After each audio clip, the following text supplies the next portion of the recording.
Varicose veins కి సరైన చికిత్స కోసం సంప్రదించండి ఎవిస్ హాస్పిటల్. విష్ణు తిథి అంటారు. విష్ణువుకి ఏకాదశి అంటే చాలా ప్రీతిపాత్రమైన రోజు, ఆయనకి ఇష్టం. అయితే మనకి నెలకు 2 వస్తాయి కదా, సంవత్సరానికి 24 సాధారణంగా. అక్కడి నుంచి ఎప్పుడైనా అధిక మాసాలు అవి వస్తే 1-2 పెరుగుతాయి. అధికాషాఢాలు, అధిక శ్రావణాలు, అధిక జ్యేష్ఠాలు అలా కనపడుతుంటాయి అప్పుడప్పుడు. అప్పుడు ఇంకో 2 పెరుగుతాయి అనుకోండి. ప్రతి ఏకాదశికి ఇంచుమించుగా ఒక పేరు ఉంది ప్రతి మాసంలోనూ ప్రత్యేకంగా.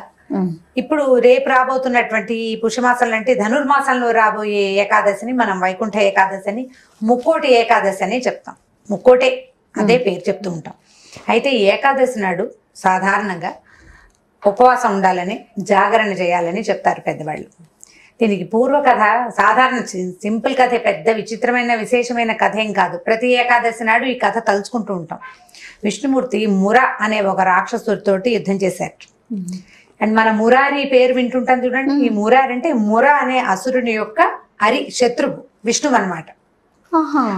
ఈ ముర ఏం చేశాడట, ఈ యుద్ధం జరుగుతుండగా ఈయన అతన్ని జయించే మార్గాన్ని నిర్దేశిస్తూ ఆలోచించుతూ ఒక గుహలోకి ప్రవేశించారు. ప్రవేశిస్తే ఆయన ఒక క్షణం అక్కడ నిద్రించారు. ఒక్క క్షణం ఈ ముర లోపలికి వచ్చి ఆయన్ని మీద పడబోయాడు. నిద్రిస్తున్న వాళ్ళ మీద పడకూడదు మామూలుగా యుద్ధానికి, యుద్ధ లక్షణం, యుద్ధ పద్ధతి. కానీ రాక్షసులకి యుద్ధ నియమాలు ఏమి ఉండవు. మీదకి వచ్చేసారు కదా, వీరు విష్ణువులోంచి నిద్రిస్తున్న అంటే ఎంత కన్ను మూసారు అంతే. ఆయనలోంచి ఒక శక్తి బయటకు వచ్చి ఈ మురని సంహరించింది. విష్ణువే, ఆయన శక్తే ఒక రూపంలో వచ్చింది. ఆ వచ్చిన రూపానికి ఏకాదశి అని పేరిటారు. ఓహో, విష్ణు శక్తి ఆయనకి అత్యంత ప్రీతిపాత్రమైనది. ఆ విష్ణువు యొక్క శక్తి ఈ ఏకాదశిలో నిబిడీకృతమై ఉంటుందని చెప్తారు. మామూలుగా అన్ని పర్వదినాల్లో కూడా తెల్లవారి పొద్దున్నే లేవటం అనేది ఒక నియమం. మిగిలిన రోజుల్లో లేవలేకపోతాం అనుకో. పర్వదినాలు అంటే తిథులు, ఏకాదశి, పౌర్ణమి, తర్వాత ఏమో మన దేవీ దేవతల జన్మదినాలు జరుపుకున్న కృష్ణాష్టమి, శ్రీరామనవమి, గణేశ చతుర్థి, తర్వాత ఏమో ఈ పంచమి, స్కంద పంచమి, ఇలా రకరకాల పేర్లతోటి మనం భగవంతుడి దేవీ దేవతల యొక్క జన్మదినాలుగా చెప్పుకుంటాం. ఆ రోజుల్లోనూ ఏకాదశి తిథుల్లో కూడా సూర్యోదయాత్ పూర్వమే నిద్ర లేవాలట. ఓకే, కనీసం అప్పుడే, కనీసం సూర్యుడి కంటే ముందు, ఉదయానికంటే ముందు లేచి స్నానం చేయటం. ఏకాదశి తిథుల్లో తీర్థ స్నానం విశేషంగా చెప్తారు. అయితే తీర్థ స్నానం ఎక్కడున్నాయి తీర్థాలు? మన ఊళ్ళలో చెరువులు లేవు, దొరువులు లేవు. ఇప్పుడు నదీ స్నానం చాలా విశేషం, సముద్ర స్నానము అత్యంత విశేషమే.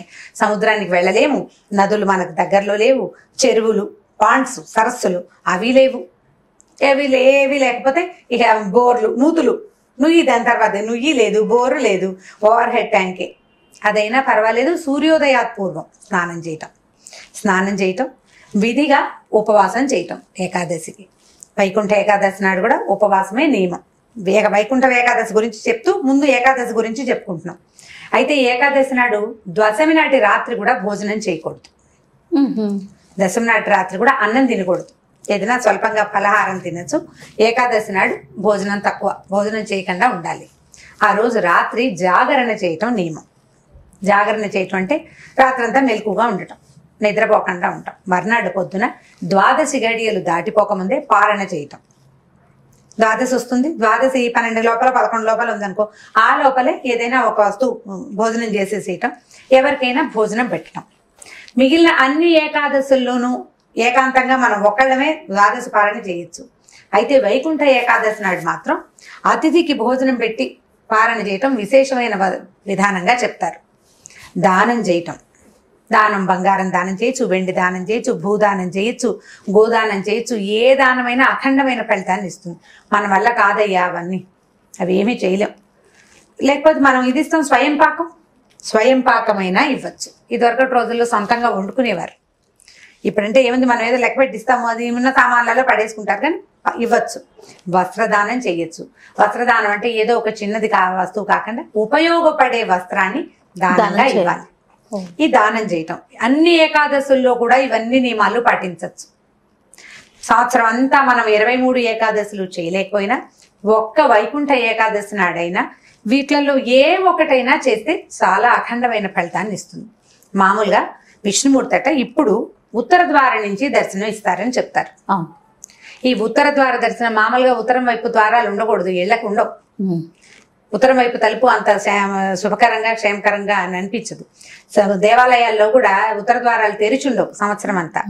కేవలం ఈ ఒక్క రోజే వైకుంఠం ద్వారం తెరిచినంత అత్యద్భుతంగా ప్రతి దేవాలయ ఉత్తర ద్వారాలు తెరుచుకుంటాయి. ఉత్తర ద్వారం నుంచి స్వామిని కనుక దర్శిస్తే వాళ్ళకి మళ్ళీ పునర్జన్మ ఉండదని చెప్తారు. అసలు ఏకాదశి తిథే విష్ణు తిథి అని చెప్పుకున్నాం కదా, ఏకాదశి అన్నవాడికి నరక బాధలు ఉండవని చెప్తారు పెద్దవాళ్ళు. యమభటులు రారు వీళ్ళ కోసం. ఓహో. ఇప్పుడు ఇవాళ మన కోసం రారు, రేపు ఏనాడైనా రావాలి కదా. ఈ మొత్తం ప్రజలంతా యముడు భట్టలే తీసుకెళ్తారు అందరి ప్రజల్ని. ఈ ఏకాదశి నియమం ఉన్నవాడు, ఈ కథలు విన్నవాడు, ఏకాదశిని గురించి తెలుసుకున్నవాడు, వీళ్ళకి యమబాధలు ఉండవు. ఈ యముడి దగ్గరికి వెళ్ళరు, డైరెక్ట్ గా వీళ్ళు వైకుంఠానికో కైలాసానికో వెళ్ళిపోతారు, భగవంతుణ్ణి చేరతారని చెప్పుకుంటారు. అయితే ఏకాదశి పేరు అందరూ చెప్తారు కదండి, అంటే వాళ్ళ టైం అయ్యేదాకా ఉంటారు అక్కడ. నువ్వు ఎంతసేపు చెప్తే అంతసేపు. నువ్వు పేరెత్తితేనే ఇంకా యమభట్టలు మన దగ్గరికి రారు. పద్మ పురాణము, ఆ పురాణాల్లో ఇలాంటివి చెప్పబడి ఉన్నాయి కథలు. మామూలుగా మనం చెప్పుకుంటాం కార్తీక మాసంలోనూ అప్పుడు అభిషేకం చేస్తే వెంటనే వీళ్ళ పాపాలన్నీ పోతాయి, వీళ్ళ కోసం కైలాసం నుంచి విమానాలు వచ్చేస్తాయి. కథలే, నిజమే ఆ మాట ఎంతో కొంత. అయితే ఏంటంటే అది భక్తితోటి చేసినా తెలియక చేసినా కూడా ఫలితం లభిస్తుంది అని చెప్తారు.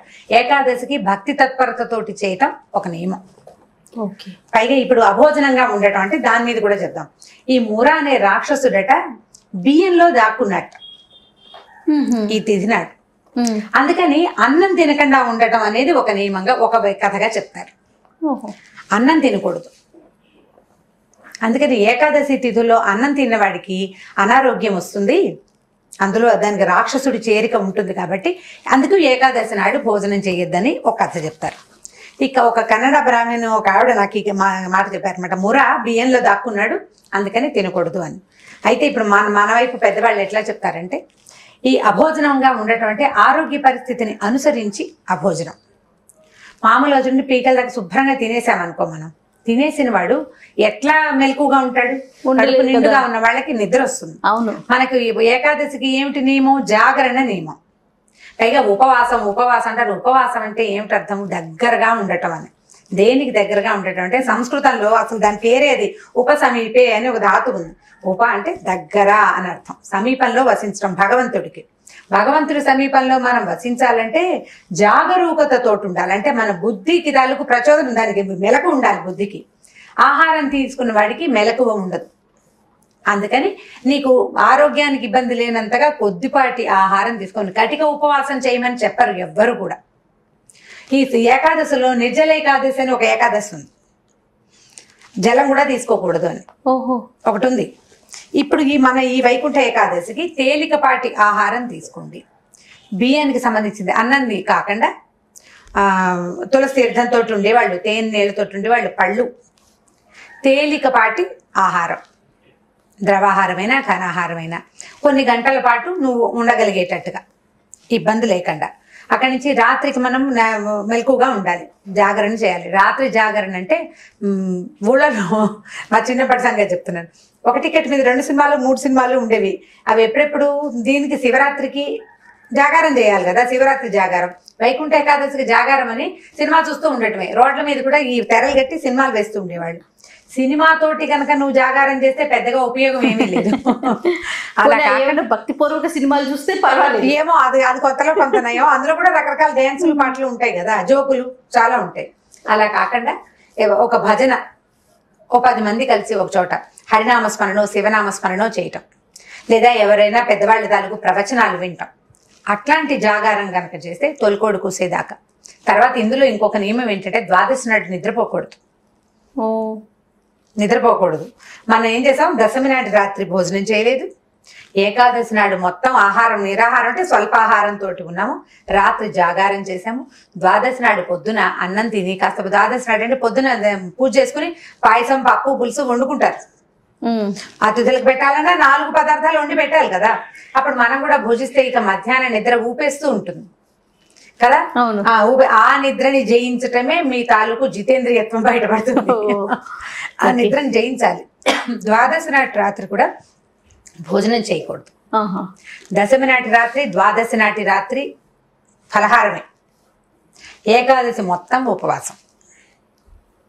అయితే ఈ ఉత్తర ద్వారం నుంచి స్వామివారు వైకుంఠపు ఉత్తర ద్వారం నుంచి దర్శనం ఇచ్చినప్పుడు 3 కోట్ల దేవతలు వచ్చారు అక్కడికి ఆయన దర్శించడానికి. తొలిసారిగా మొట్టమొదటిసారి ఆయన అట్లా దర్శనం ఇచ్చినప్పుడు, ఎప్పుడైతే ఈయన ఇట్లా దర్శనం ఇచ్చారో వీళ్ళంతా పువ్వులు వెదజల్లారు ఆయన మీద. ఆయన చాలా సంతోషించి ఈ 3 కోట్ల దేవతల పేరు కూడా కలిసి వచ్చేలాగా ఈ ఏకాదశికి త్రికోటి ఏకాదశి అని పేరు పెట్టారు. త్రికోటి ఏకాదశి. త్రికోటిని మనం ఏం చేస్తాం, పేర్లు మార్చుకుంటాం తెలుగు వాళ్ళం. అలా త్రికోటిని ముక్కోటిగా చేశారనమాట. ఈ ముక్కోటి ఏకాదశి నాడే హాలాహలం అమృతం 2 పుట్టినాయని చెప్తారు. వైకుంఠ ఏకాదశి నాడే మనం పాలసముద్రం చిలికారు, పాలకడల్ని చిలికినప్పుడు హాలాహలము అమృతము పుట్టినాయి. ఈ రోజునే శివుడు హాలాహల భక్షణ చేశారు, ఆయన మింగేశారు కదా. ఆ తర్వాత అమృతం పుట్టింది. చాలా అత్యద్భుతమైన దినంగా దీన్ని చెప్తారు. ఈ వైకుంఠ ఏకాదశిని ప్రత్యేకమైన దినం. సంవత్సరం అంతా చేయలేని వాళ్ళు కూడా వైకుంఠ ఏకాదశి నాడు తప్పకుండా దేవాలయ దర్శనం, తర్వాత ఏమో అక్కడ ఏదైనా దీపం సమర్పించటం, చిన్నదైనా సరే ఒక దానం చేసుకోవటం, ఎంతో కొంత నియమంతో దానం చేయటం, ఆ తర్వాత ఉపవాసం చేయటం. ఇప్పుడు ఉపవాసాలు మన ఆరోగ్య రీత్యా కూడా మంచివే. తేలికపాటి ఆహారం తీసుకుంటే చక్కగా జఠరం బాగుంటుంది పొట్టకి. ఇప్పుడు నెలలో 2 ఏకాదశులు వస్తాయి, అమావాస్య పౌర్ణమి వస్తాయి కదా. ఈ 4 తిథుల నాడు ఉపవాసం చేస్తే అంటే తేలిగ్గా తినండి. మళ్ళీ దీనికి నియమం చెప్పాను కదా, దశమి నాటి రాత్రి అన్నం తినకూడదు, ద్వాదశి నాటి రాత్రి అన్నం తినకూడదు. జాగరణ చేయలేకపోయినా కూడా ఈ నియమాన్ని పాటిస్తే చాలా మటుకు హెల్త్ ప్రాబ్లమ్స్ తగ్గిపోతాయి. ఆహారం తగ్గించి తీసుకోవటం అంటే భోజనం మీద గనక దృష్టి ఉంటే భగవంతుడి మీద దృష్టి నిలవదు. దాన్ని తగ్గిస్తే భగవంతుడి దగ్గరికి మనం వెళ్ళగలుగుతాం. అందుకని ఇది తగ్గించండి, దాన్ని ముందుకు తీసుకెళ్ళండి. మనం ఎలాగైనా దేవుణ్ణి చేరాలి, భగవంతుడికి సమీపానికి వెళ్ళాలంటే దీన్ని తగ్గించుకుని ఇప్పుడు మళ్ళీ ఏకాదశి నాడు వంట చేయడానికి, రకరకాల టిఫిన్ చేసుకోవడానికి ఏర్పాట్ల కోసం వెళ్ళొద్దు. తేలికపాటిది, సులువైనది. ఇందులో బాల వృద్ధులకి నియమం లేదు. చిన్నపిల్లలు, గర్భిణీ స్త్రీలు, వృద్ధులు చేయలేని వాళ్ళకి ఏ నియమం, పూజ, దేవాలయ సందర్శనం, ఏదైనా మంచి మాట వినటం, దానం, ఇవి చేయించవచ్చు. పిల్లల్ని గుళ్ళోకి తీసుకెళ్ళచ్చు, పెద్దవాళ్ళు దేవాలయానికి వెళ్తారు, ఏ పురాణమో ఏ మంచి మాటో వింటారు. ఇవన్నీ కూడా మనకి ప్లస్ అవుతాయి. ఇంతకంటే చాలా విషయం తెలుసుకోవడానికి ఏం లేదు. భగవంతుడి సమీపంలో నివసించడానికి వలసిన 4 వాక్యాలు నీకు ఎలా కుదిరితే అట్లా, అంతే. మొత్తం చేయగలిగి సమర్థంగా ఉన్నామా చేయటం, ఎంత మటుకు కుదిరితే అంత మటుకు చేయటం. విష్ణువాలయ సందర్శనం చాలా మంచిది ఈ రోజుల్లో. ఓకే. ఇప్పుడు మనకి ధనుర్మాసం ఇది కదా. ఇది అయిన తర్వాత ఇంకొక వారం 10 రోజులు తిరిగేసరికి 10 రోజులు కూడా తిరగకుండానే గోదా కళ్యాణము, తర్వాత సంక్రమణము వస్తుంది. ఇది ఎప్పుడు కనపడుతుంది మనకి? సూర్యుడు ముందు ధనురాశిలోకి ప్రవేశించి అక్కడి నుంచి మకరంలోకి వెళ్ళబోయే మధ్యలో వచ్చినదనమాట ఇది. ఈ సమయంలో ఇలా ఉపవాసం చేయటం కూడా ఆరోగ్య రీత్యా మంచిది. ఓకే. సూర్యోపాసనకి అనువైన కాలం ఇది. దీని తర్వాత వచ్చే పుష్యమాసం తర్వాత ఇంకొక 2 వారాల తర్వాత వచ్చే మాఘమాసం పూర్తిగా సూర్యమాసమే. సంక్రమణానికి రెండు అత్యద్భుత సంక్రమణాలు ఈ 2. సూర్యుడు ధనుసులోకి మారిన తర్వాతే మనం ధనుర్మాసం చేసుకుంటాం. అవునండి, అదే కదా మొదలు పెడతాం. అక్కడి నుంచి ఈ ఉత్తరాయణంలోకి ప్రవేశిస్తాడు, మకర రాశిలోకి మకర సంక్రమణం అంటాం దాన్ని. మకర సంక్రమణం అప్పుడే మనం సంక్రాంతి పండుగ చేసుకుంటాం. అక్కడి నుంచి ఉత్తరాయణ పుణ్యకాలం కూడా మొదలవుతుంది.